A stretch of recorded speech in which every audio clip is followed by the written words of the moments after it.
बिस्मिल्लाहिर्रहमानिर्रहीम। आप देख रहे हैं मीडिया पॉइंट 071।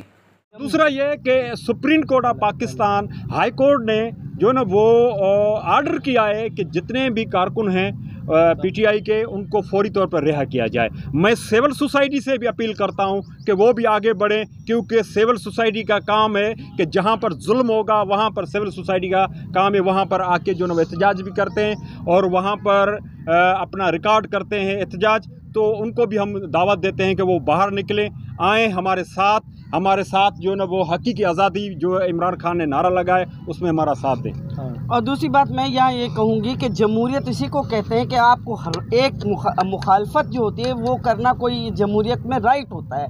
अगर बिलावल भुट्टो ने यहाँ से जुलूस निकाला या लॉन्ग मार्च किया लाहौर तक, तो क्या हमने किसी को गिरफ्तार किया या हमने किसी पे लाठी चार्ज किया?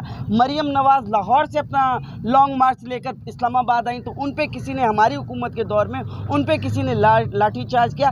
ये जो राइट है, मतलब मैं इसको जमहूरियत नहीं कह रही हूँ, ये एक डिक्टेटरशिप है जो नवाज शरीफ के भाई की डिक्टेटरशिप है इस मुल्क में, जिसका मेन मुख्य जिम्मेदार जो है वो राना सनाउल्लाह है।